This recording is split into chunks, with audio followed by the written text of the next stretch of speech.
I had actually renovated my home, and the contractor defrauded me.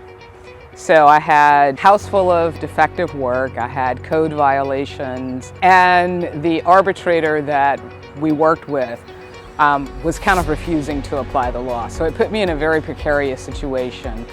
And I decided that the best way to get out of it was just to sell the house because it had turned my home into a liability.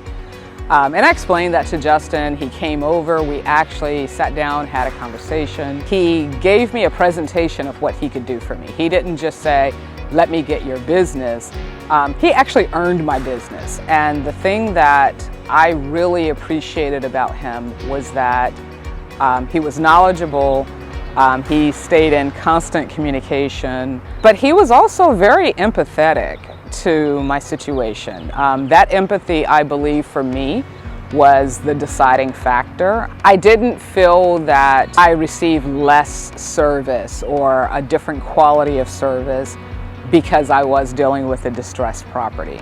The sale of my home, with Justin's help, I was able to get enough to where I was able to pretty much nearly pay off all of my debt. I walked away in a much better situation than I anticipated that I would be walking away with when I went into it.